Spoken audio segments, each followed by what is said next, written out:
AniTech is a deep tech supply chain startup on a mission to solve the global food loss problem by providing agribusinesses with actionable data on spoilage and storage quality. AniTech is part of the IDEA Incubation Program, co-implemented by PhilDev Foundation in the Department of Trade and Industry.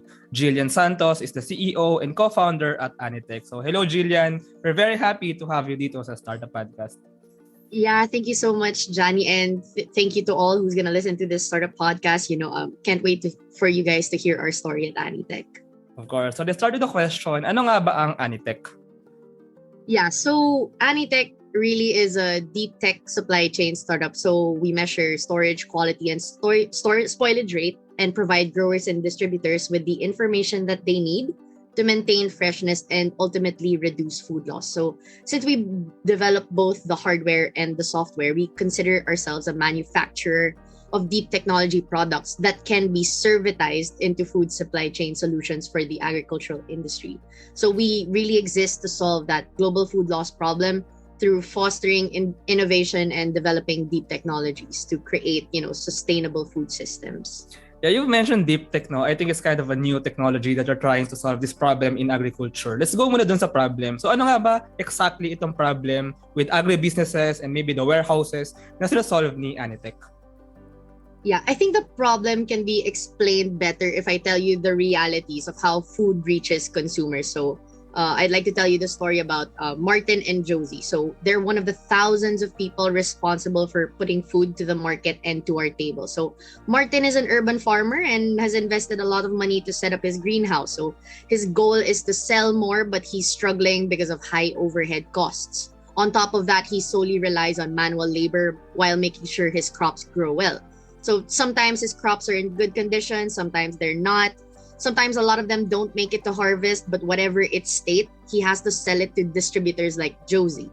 Now, Josie, on the other hand, needs to consistently deliver fresh food and has invested a lot in making sure she has a facility to collect produce from farmers and fulfill orders for her customers. So every day she has to manually track her inventory and make sure they meet food quality standards. So both Martin and Josie want to supply good quality fresh food, but can't.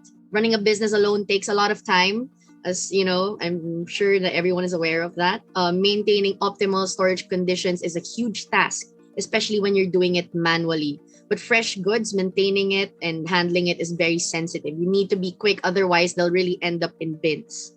So Martin and Josie really need a better way to manage their fruits and vegetables and ensure it doesn't spoil even when they're not working on site, so that they don't have to wonder how to keep their businesses alive every month and just focus on fulfilling their customers' orders and becoming more profitable.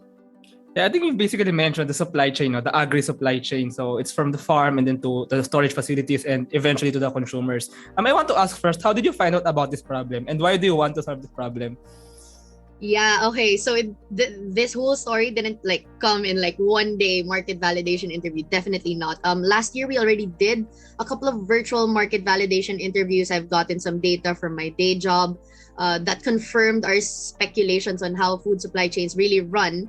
But then the problem became clearer when we went to an urban farm in BGC talking to people. After NCR announced na alert level 1 na tayo. So when we talked to these people and we heard their stories, we saw a lot of common denominators, common patterns as to why food spoils at each stage of the supply chain. So we adjusted a lot of our questions over the past few weeks, months, and until we led to this story of two very important stakeholders as to how food gets put in our table.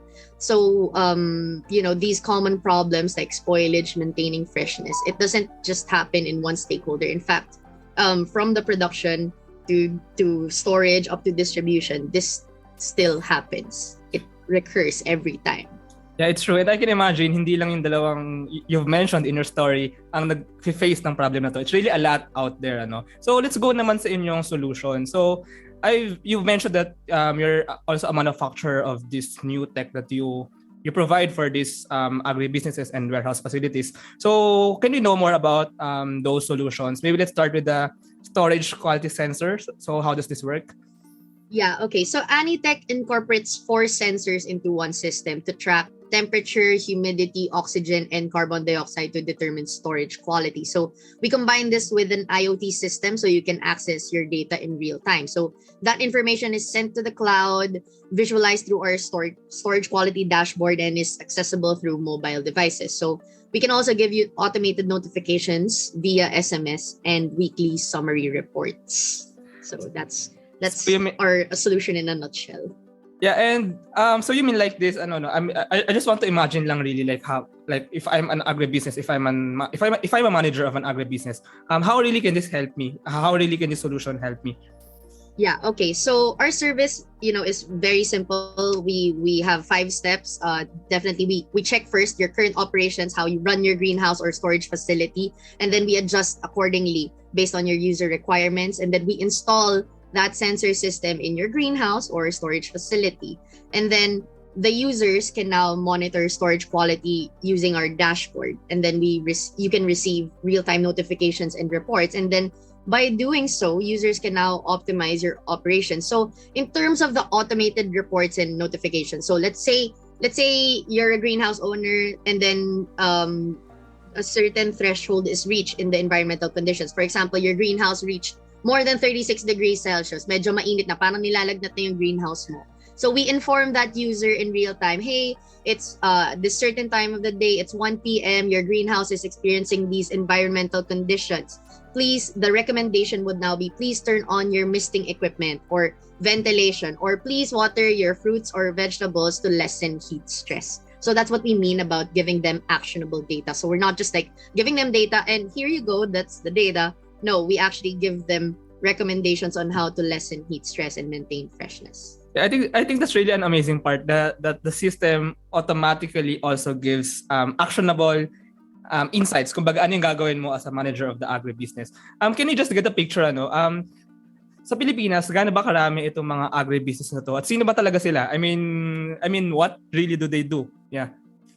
Yeah, so in terms of agribusinesses, kasi agribusiness is a very broad term, right? So it's basically any stakeholder that is either in the production, storage, handling, or distribution. So any one of them can be an agribusiness. But at least for AniTech, we're applying the solution first with fruit and veggie growers. So it could be an urban farm or a rural farm, and distributors. So this can be farm to table companies or basically small to medium fruit and vegetable distributors or wholesalers. Kasi as much as I would love to do reach Del Monte and Dole, we need to start small first and then scale later on. So I guess in terms of these early adopters that we want to look for, that there are actually a total of 25,000 agribusinesses in the Philippines so far. And what we're targeting for now is fruit and veggie growers and distributors within NCR plus the nearby provinces, and then scaling on from there. Wow, that's amazing. And you mentioned, yung parang pinaka-implication nitong lahat ng to, yung pag-manage ng spoilage and storage quality is yung food loss. So, do you have just some idea like gaano ba kalala itong problema na to? Or like gaano ba kalala? Or like gaano ba ka-na-affect ng problem sa supply chain ang food loss or ang kawalan natin ng pagkain sa ating mga hapagkainan? Yeah. On a macro level, in the Philippines, 10 to 50% of food is actually being lost during production and post-harvest stage. So that's actually just from certain publications. There is actually no data or database on food loss here in the Philippines. So in a country where agriculture contributes like 10.2% of the GDP, moving fresh produce from point A to B with less costs and spoilages, it should be a priority. So without that ability to collect and leverage accurate information at that stage, at the early stages, these 25,000 agribusinesses like Martin and Josie are forced to buy at least 10% more inventory to account for spoilage while still experiencing that 10 to 50% spoilage rate. So for us at AniTech, we believe that reducing food loss is a cheaper approach than increasing production and a very, very critical element in creating sustainable food systems. Yeah, that's very true. I think ang point dito is you make somehow food production more efficient kasi mas nawawala yung waste, kumbaga. So, exactly. Ang result is more food for the people. Yeah, so I think it's a very good mission, no? But I want to ask then the team behind AniTech. I'm really curious, paano ba nagsimula si AniTech basically? And maybe sino ba yung team na gumagawa nito? Aside from you, Gillian. Yes.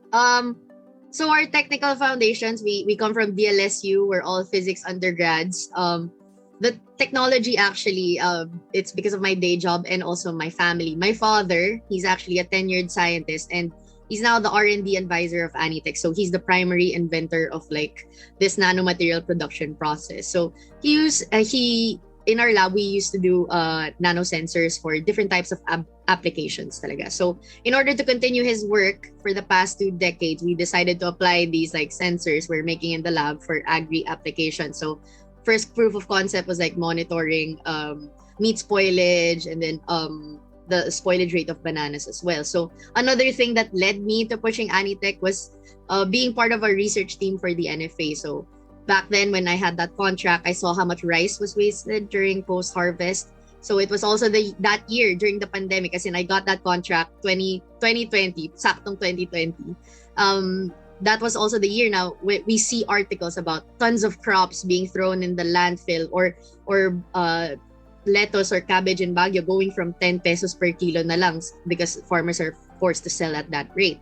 So, that's a recurring problem now I saw, not just in my contract with the NFA, but also in the fruit and vegetable industry. So during the pandemic, I messaged my co-founders, Daniel and Tepan, because they were my classmates before at DLSU. So we banded together to try to come up with solutions. But then the real solution, like yung sensor system, didn't come to me until I got my brother to join in. So my brother is actually the R&D director of AniTech right now. And then he told me about his thesis. Like he was monitoring the spoilage rate of bananas. Sabi ko, this is perfect. Why didn't I talk to you before? It was just a dinner conversation, and then it led to us, having this concrete solution, this very basic MVP, but like it does this much. We have these essential features that can really, directly address that food loss problem. So yeah, and then we started going to competitions like Tech Planter, Ecothon, and then finally joining PhilDev.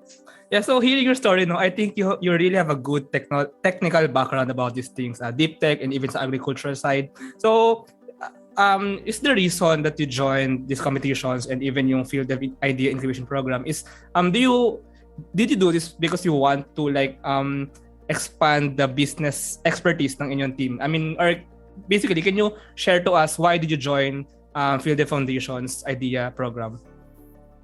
Yeah, okay. So we joined PhilDev actually after we won the Ecothon Philippines. So I really enjoyed that journey kasi sila rin naman yung nag-organize noon. So when it came to deciding whether or not we should join the program, I really asked the PhilDev teams and Sam first about the details, like what will we be learning, and then they explained to me nga na, okay, this is how we will go. We will have sessions on strategic communications, impact, financial and legal management, and creating a quality management system, which was the first one that struck me the most, the quality management system. I've joined incubator programs before because I've worked with several research grants, but then I think it was the first time I've heard that, wow, an incubator program offering, startups a way to create a startup quality management system. That's something I've never heard of. So that really pushed me, okay, maybe we should try and join. And then we really loved the sessions, the whole journey. And it's not even done yet. May mga pitch practices pa kami before the demo days at June. So I think PhilDev really provides you with these fundamental skills and activities you need to have and to go through in order to increase your chances of succeeding in this early stage of your startup journey. I mean, 9 out of 10 startups fail. So, if we could somehow lessen it by honing, these fundamental skills, then all the better. Yeah. And speaking of the IDEA Incubation Program, so the demo day is actually coming this June. You've mentioned. I'm really excited to watch all those startups, including, of course, AniTech. So moving forward naman, so first, where is AniTech now? Ano na ba yung main na ginagawa nyo? Ano yung main na ginagawa ng team, kumbaga? Yeah, so far we have a pilot test ready prototype. We've won these competitions, 3 competitions, done 30 market validation interviews. We've also partnered with Foodie Box Group Malaysia, so they're our mentor, advisor, and hopefully future investor as well. So we became an EU Tech Chamber advocate since March, and now an incubate at PhilDev. So our first evidence of traction is actually securing a startup collaboration agreement with Farm One to conduct a pilot test in their 100 square meter greenhouse. So it's ongoing right now. We're in the data collection stage, and then after that we'll be making the food loss dashboard and then the other features as well. So this May we really intend to develop 2 more dashboards for our platform, onboard 5 more early adopters, and then we're actively seeking grant funding or pilot funding to create a food loss index database or a food loss reduction plan for high value crop stakeholders in the Philippines. Yeah, if I may ask na about the validation of the technology, kasi I think you wanted to introduce this deep tech, pero I want to know like ano yung parang main feedback na nakukuha nyo from those early adopters about your technology. I mean, what really how did they help or how did they contribute towards developing more the technology that you provide for them? Oh yeah, definitely. I think every week we message, oh, hey, how's the system? Okay ba?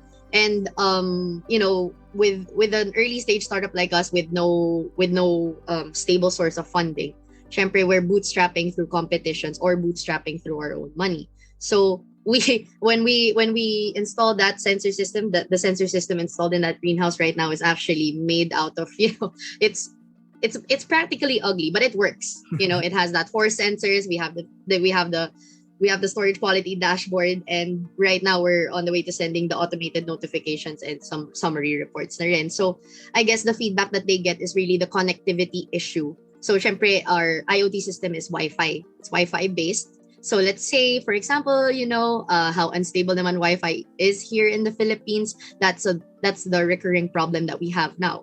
And if we had funding, one of the things that I want to allocate the funding for would be fixing this connectivity issue. How about on the usability side? I'm also curious about this. Is it easy for them to adopt this technology? Yes.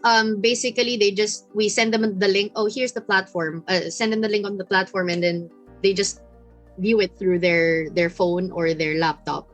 So it's as easy as that. I see. So moving forward, what are the next steps of AniTech? Maybe on developing the technology and maybe also on scaling. So ano ba ang future naming aabangan kay AniTech?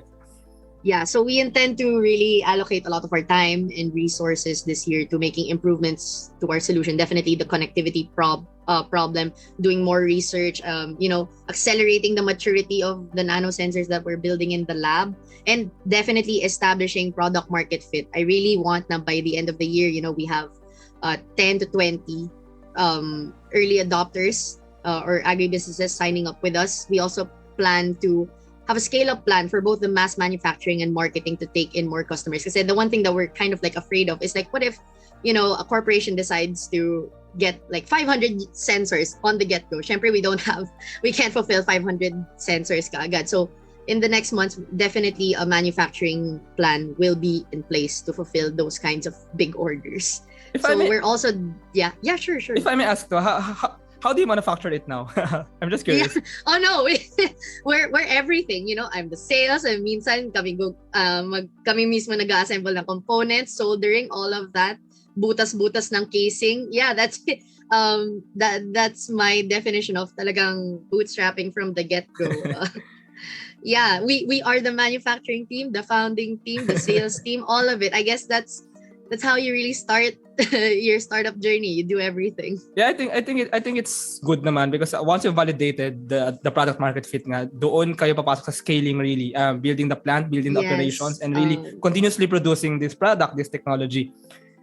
I completely agree with that sentiment. Kasi nga, this is not like a digital solution startup. Like we have both hardware and software, and we're dealing with an industry na if you get it wrong, syempre produce will be lost. That means money lost. So we have to get it right. That's why we need to do consistent pilot testing with multiple stakeholders at each stage of the supply chain in order for us to come up with a really, really good solution. Like what our MVP looks like now will definitely not be the MVP or the product that you'll see after 3 years, because we want to really iterate based on user feedback. Yeah, as long as you have that vision naman, really food loss and really fixing the supply chain problems, spoilage and storage.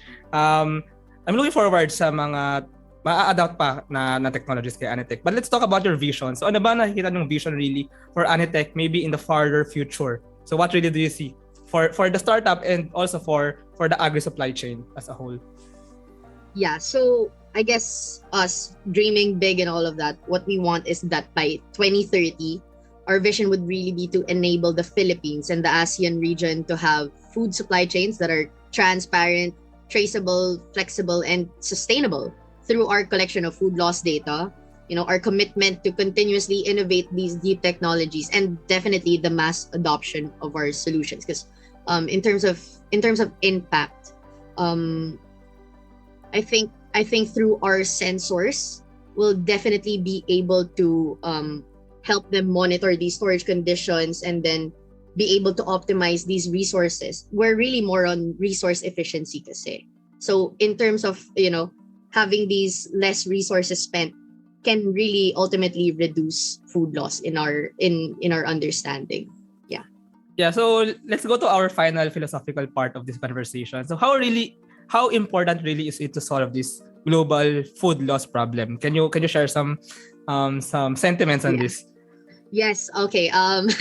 In order to understand why we're really shining a light on how important this food loss problem is, we have to first define what food loss is first. And it's different with food waste because there's food loss and there's food waste. So food loss most often occurs at the production, post-harvest, and processing stage of the food chain.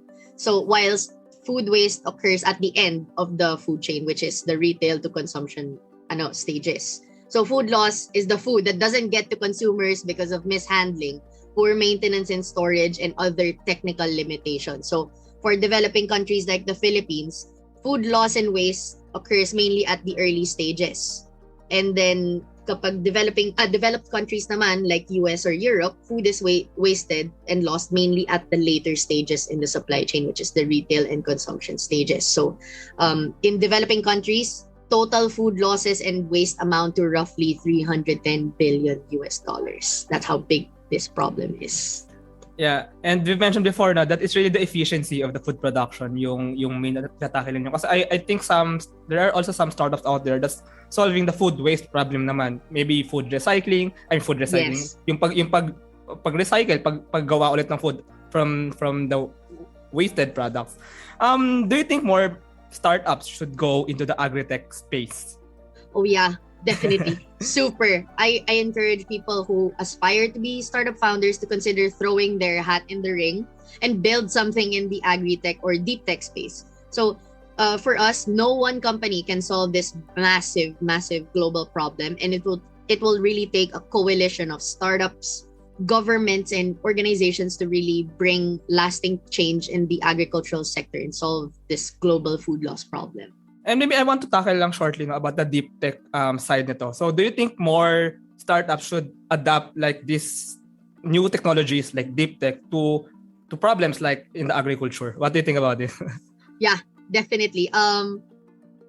Yes. I think deep tech will really bring lasting impact, especially since we're dealing. Well, if you want to define deep tech, deep tech is tech that has to do with really like IoT, AI, machine learning, quantum computing, new materials. So these aren't like digital solutions that you could sprint in 3 months. Deep tech requires research and development.